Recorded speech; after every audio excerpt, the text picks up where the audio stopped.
오늘의 말씀입니다. 기도하겠습니다. 하나님 아버지, 오늘도 우리에게 말씀을 주셔서 감사합니다. 이 시간을 주께 의탁하오니 말씀을 잘해하고 깨닫는 순종의 마음이 일어나는 복된 시간 되게 하시옵소서. 예수님의 이름으로 기도합니다. 아멘. 욥은 26장부터 31장까지 세 번에 걸친 친구들과의 논쟁을 마무리합니다. 그들의 지혜로 결코 하나님의 지혜를 헤아릴 수 없다고 강조합니다. 욥이 대답하여 이르되 내가 힘없는 자를 참 잘도 도와주는구나. 기력 없는 팔을 참 잘도 구원하여 주는구나. 지혜 없는 자를 참 잘도 가르치는구나. 큰 지식을 참 잘도 자랑하는구나.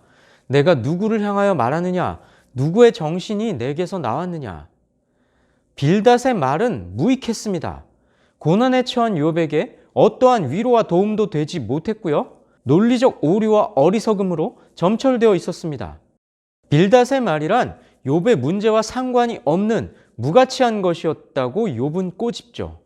빌닷은 고난에 처한 욥을 향해 하나님의 의로우신 섭리를 믿고 의지하며 인내하도록 위로와 격려를 해야 했습니다. 그럼에도 불구하고 오히려 편협한 논리로 비난과 정죄만을 일삼았죠. 욥에게 더욱 깊은 고통과 혼란만을 가중시켰던 겁니다. 성도 여러분, 이 대목이 우리에게 주는 교훈은 무엇입니까?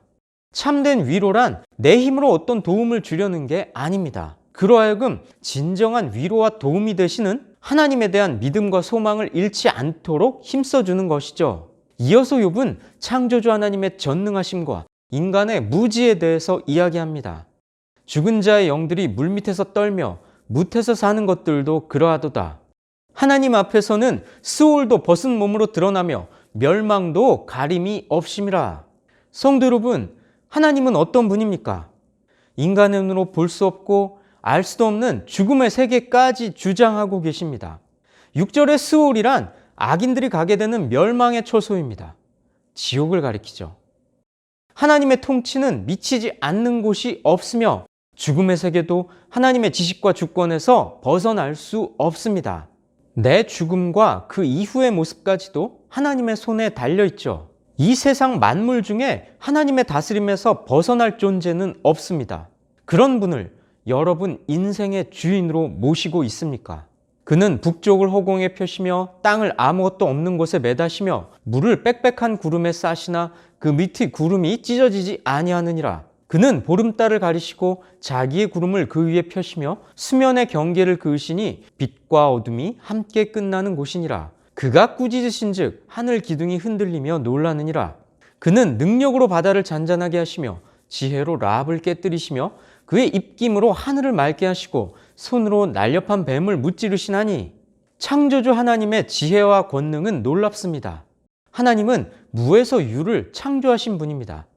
하늘을 허공 위에 펴시고요, 땅을 공간에 매다시고 구름 위에 물을 담아 놓으십니다. 바다의 한계를 정하시고 빛과 어두움의 경계를 정하십니다. 게다가 창조 질서를 어지럽히는 모든 세력을 제압하셔서 온 세상을 질서 있고 공의롭게 다스리십니다. 하나님은 혼돈과 변덕으로 가득한 우주를 다스리시는 분입니다. 성도 여러분, 지금 내 삶이 고난으로 인해 혼란스럽더라도 질서의 하나님께서 다스리고 계심을 신뢰하시기 바랍니다. 보라, 이런 것들은 그의 행사의 단편일 뿐이요 우리가 그에게서 들은 것도 속삭이는 소리일 뿐이니 그의 큰 능력의 우레소리를 누가 능히 헤아리랴. 하나님은 크고 광대하신 분입니다. 그러므로 우리는 그분의 통치와 섭리를 다 이해할 수 없습니다. 우리가 하나님에 대해 안다고 하는 것은 실은 하나님의 권능 중에서 아주 작은 속삭임만 듣는 것에 불과합니다. 그러니 우리는 하나님을 우리의 이해나 경험 안에 가두거나 제한해서는 안 됩니다. 우리의 한계를 인정하면서 겸손히 하나님을 알아가야 합니다. 성도 여러분, 욥은 하나님의 능력과 섭리가 측량할 수 없는 무한한 것임을 고백함으로써 인간의 한계를 분명히 했습니다. 이를 통해 자신에게 닥친 고난 또한 인간의 편협한 사고로 판단할 수는 없으며 그 안에는 분명히 인간이 이해할 수 없는 또 다른 하나님의 섭리가 있음을 암시합니다. 욥의 고난을 놓고 단순히 죄의 결과라고만 해석했던 세 친구들의 주장은 결국 이러한 하나님의 무한하신 권능과 오묘한 섭리를 인간적으로 제한하는 어리석은 잘못이었던 것이죠. 오늘의 말씀을 가슴에 새기시고 인간적인 생각으로는 이해할 수 없는 상황 속에서도 끝까지 신앙을 지키시는 바른 성도로 살아가시길 주님의 이름으로 축복하고 권면합니다. 기도하시겠습니다.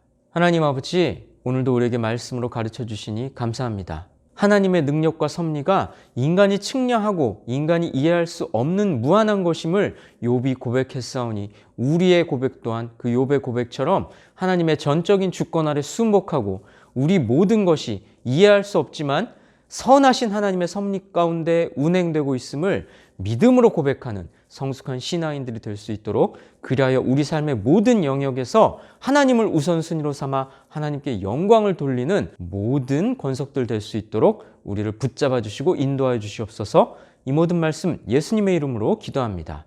아멘.